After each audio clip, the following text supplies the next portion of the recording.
gusto ka bang sabihin pero wala kang lakas ng loob na sabihin ang personal? I-shout out mo na yan! I-shout out mo na yan! Para sa ex, para sa crush, para sa magulang, para sa boss, para hindi ka na mahirapan, i-shout out mo na yan! Shout out sa umaga!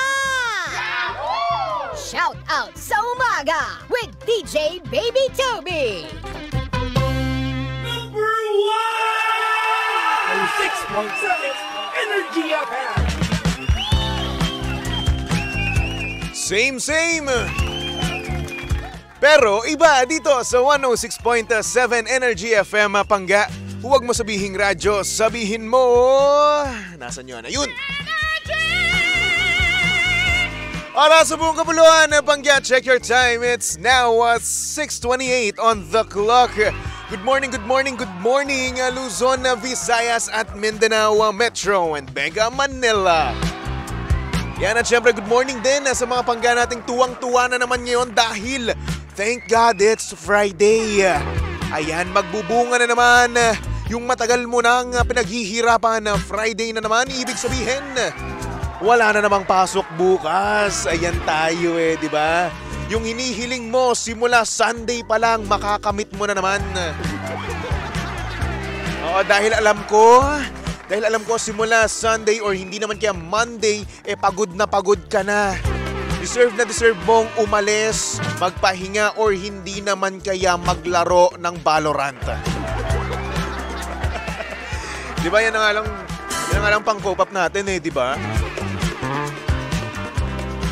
Kasi minsan, hindi pa tayo papayagan, no? Yun yung nakakainis dun no? Yung tipong yun na nga lang ginagawa mo, yun na nga lang pinagkakaabalan mo sa buhay, no? Valorant na nga lang, or hindi naman yan kung ano pang online games na yan, hindi ka papayagan. Hindi ng nanay mo, ng jowa mo. Diba? Sabihin, ML ka na lang ng ML, Valorant ka na lang ng Valorant. Ay nako. Di ba nga dapat nga mas magpasalamat pa kayo dahil hindi umaalis yung jowa nyo, di ba? Dahil yung jowa nyo andyan lang sa bahay nila, nananahimik, naglalaro, no? Mag-overthink lang kayo kung may kaduwo siya. Pero kung wala naman, you're safe. Safe ka dun. Huwag meron siyang nakakausap palagi, no? Yung tipong araw-araw, parehas yung yung pangalan na sinasabi niya, ay doon ka magtaka, Brad. Pero kapag wala pa naman, ay hindi, you're safe. Minsan nandyan yung mga di ba? Yung mga, tawag dito, yung mga temptation, di ba? Sa online games, Lalong-lalo na ngayon, kasi ngayon nauuso yung mga duo-duo, no? Sabihin, uy, duo naman tayo. Ay! Diyan nagsimula yung dalawang tropa. Ayun, hanggang ngayon, sila pa rin. Diba? Duo-duo sila, tapos ayun, hanggang sa naging sila na, ayun. Pero kung jowa nyo naman, wala pang kaduo, safe pa kayo dyan, Brad. Di pa yan nanloloko, kapag ang pangalan nga lang sinasabi niya araw-araw, para-parehas na, ayan, doon na kayo magtaka. Diba? Pero tayo namang mga lalaki, no, Brad? At saka siyempre sa iba na rin nga gamer na babae dyan, no? Huwag naman tayong humanap ng kaduo, no? Kung hindi man lang naglalaro yung ating jowa, no? Turuan nyo! Turuan nyo sila maglaro. Budulin nyo, di ba?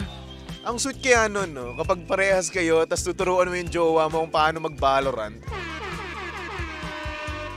Ano kaya feeling nun? Tapos syempre, di ba, kapag tuturuan mo siya, ang galing-galing mo sa paningin niya, no? Kahit na ang banu-banu mo naman.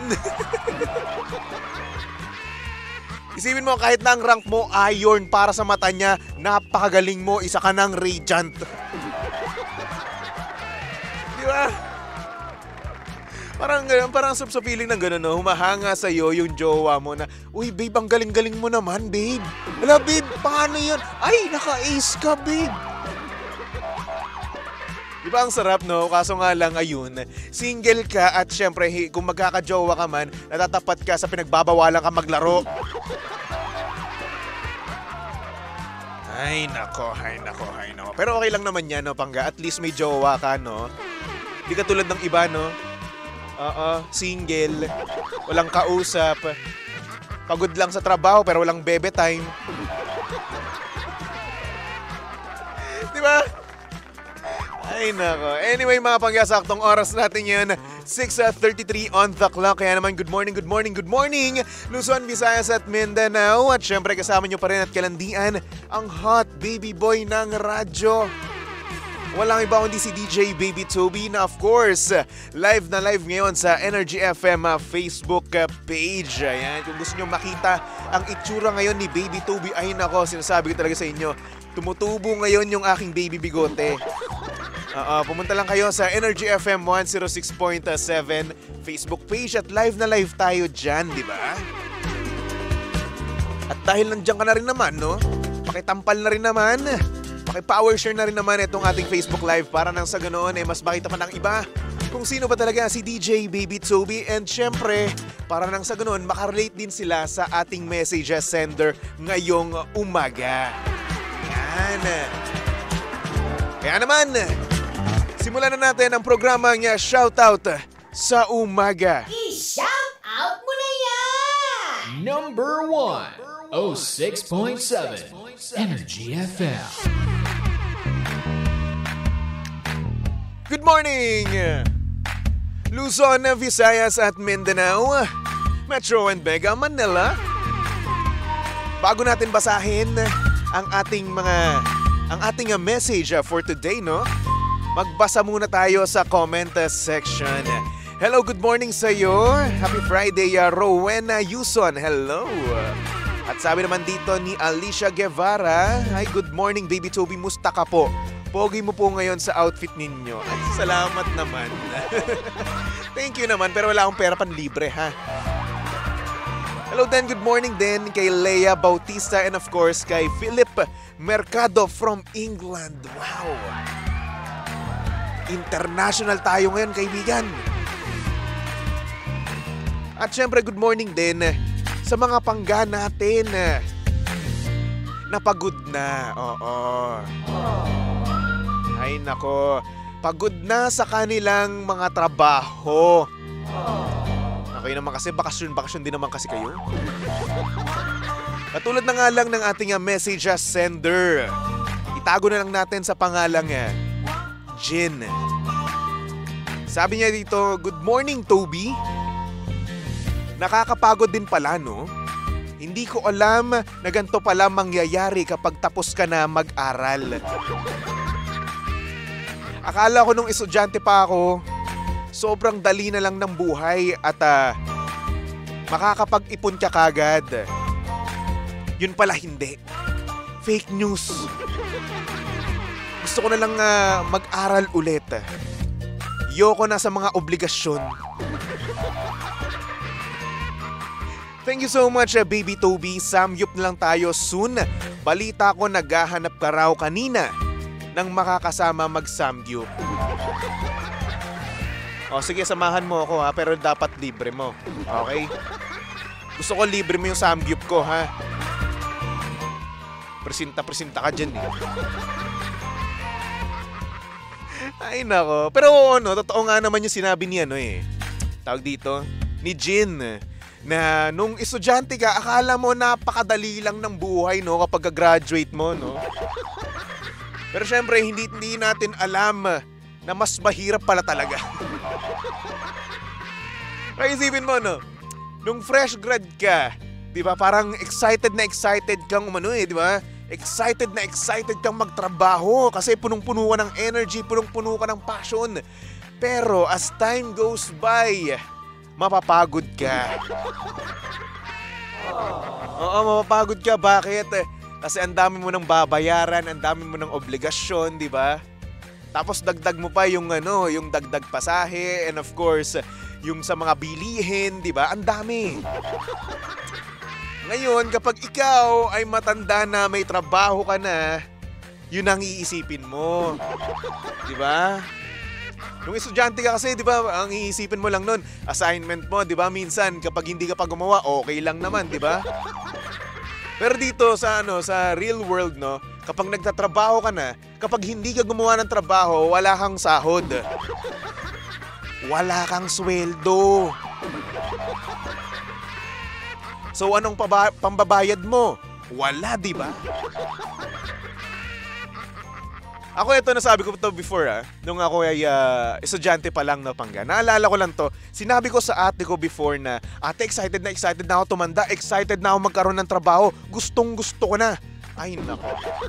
Alam niyo, sabi sa akin ng ate ko, Doy, alam mo ba, kapag ikaw nagkatrabaho, mas pipiliin mo na lang mag-aral ulit. Hindi ako naniniwala sa kanya noon, Pangga, no? Hindi ako naniniwala sa kanya na gano'n yung mangyayari sa akin kasi naka-mindset ako noon na okay ako magtrabaho, workaholic ako, gano'n, ganito, ganyan. Di ba? Pero ayun, tama pala siya. Tama pala ang mga nakakatanda, no? Kapag sinasabi nila yung mga kataga na mag-aral ka ng mabuti dahil darating yung panahon na mamimiss mo ang pag-aaral mo. Totoo pala yun. Kasi dati tamad ako mag-aral eh. Oo, tamad ako dati kasi gusto ko na magtrabaho talaga noon. Gusto ko na kumita ng pera, di ba? Siyempre kapag may pera kasi parang mabibili mo lahat eh, no? Tsaka iisipin mo makakapag-ipon ka agad-agad kasi iniisip mo, naka-mindset ka na, ay matipid naman akong tao. Hindi naman ako pala gastos, no? Pero yun, ang realidad hindi ganoon, no? Ang realidad natin, madami tayong bills, madami tayong due date, madami tayong gastusin. Kaliwat kanan, di ba? Sabi ko nga noon 25 ay bahay na ako, no? Ni 1,000 wala akong naipon. Joke lang naman. May ipon din naman ako, kaso nga wala pang bahay. Diba? Pero, pag tayo ay napapagod naman sa ating trabaho, no? Kailangan din naman natin magpahinga. Yes.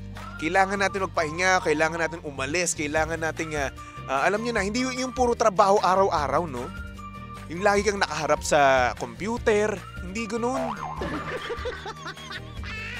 Mas okay kapag binibigyan natin ng time yung sarili natin na mag-heal, na mag-unwind, na mag-travel, no?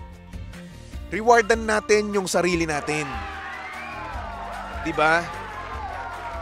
Siyempre, kailangan natin magtrabaho, diba? Kailangan natin tiisin yan. Kahit na nagraran tayo, no? Kahit na sinasabi natin, ayoko na magtrabaho, ayoko na!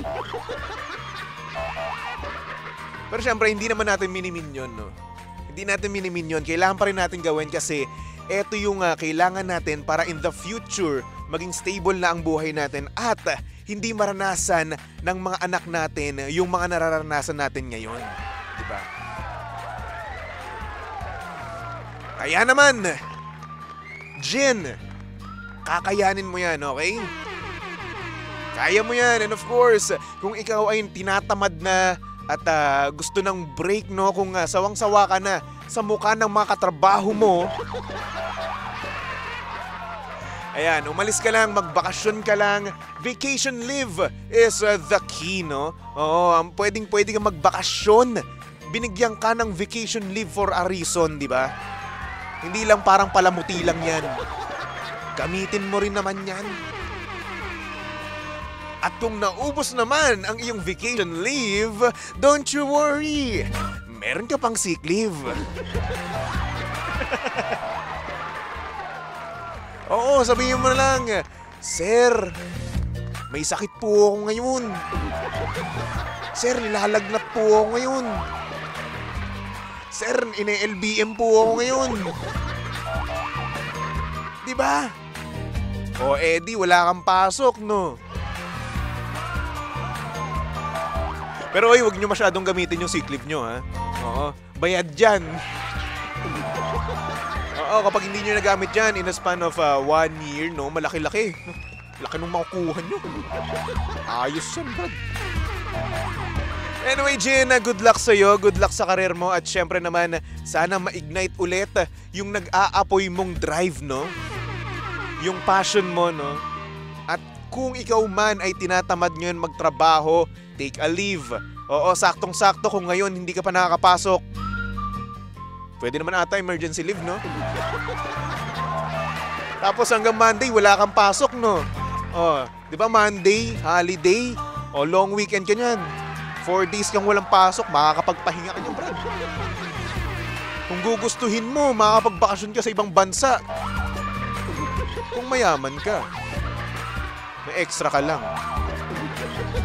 Anyway, Jen, good luck sa'yo, no? At sana naman, no, in the future, no, hindi ka natamarin. Hindi ka na mapagod. Yes, valid yung nararamdaman mo. Yung pagod na yan. Oo, pero bigyan mo lang ng time na mapagpahinga ang iyong sarili. Then, you're good to go. Anyway, sa mga pangga natin na gustong mag-send ng kanilang mga mensahe sa buhay, yung mga bagay na hindi nila masabi ng personal, ayan, pumunta lang kayo sa aking Facebook page. Hanapin nyo lang Baby Toby 1067. Chat lang kayo dyan, voice message, or pwede kang tumawag sa 8721-2429 or 7001-7949. Dali lang, no? Yan. Bago tayo magbalik tugtugan, sabi dito muna ni Mami Rosie Lopez, gusto lang pasarap, ayaw obligasyon. Bakit nag-aral ka pa? De, baka naman kasi napapagod lang ngayon. Napapagod lang yan. Ano lang yan? Dala lang ng pagod kaya niya nasambit yung mga ganong words, di ba? Siyempre, hindi naman ayaw sa obligasyon. Napapagod lang din naman ang mga tao, no? Diba? Kaya huwag naman muna natin sigurong i-bash itong ating message sender, or hindi naman kaya ibaba or i-downgrade yung kanyang mga nararamdaman. Valid din naman yung kanyang nararamdaman kasi hindi natin alam kung ano mismo yung trabaho niya, di ba? Yan. At hello din kay Rustom Kanyente. Sabi niya, hey, good morning. Pa-shoutout naman from Boracay, Aklan. Uy, Boracay. Pwede ba akong pumunta dyan ng Boracay? Gusto ko lang po. Oo. Pwede po libre. Pwede naman po akong magano sa inyo eh. Pwede po akong humakot ng customer, no? Oo. Pwede po akong standee, ganun. Pwede po akong mascot, di ba? Yan, hello din kay Mo Tess. Good morning, happy Friday, Baby Toby. Pa-shoutout from... ano to?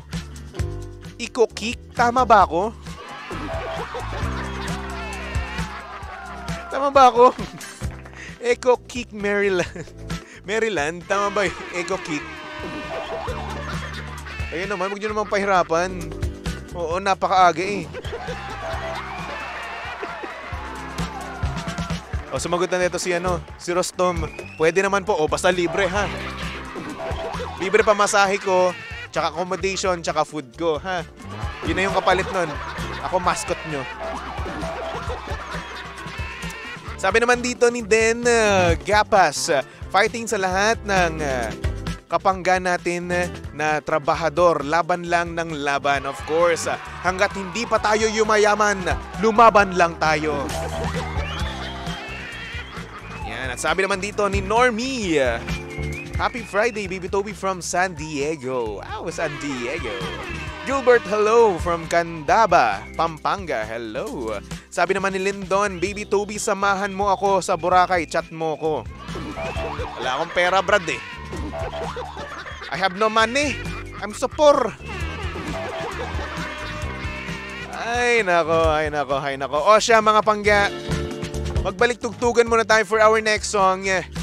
Here's a song from Zach Tabudlo, titled Binibini, only here at your number 106.7 Energy FM. Pangga, huwag mo sabihing radyo, sabihin mo Energy!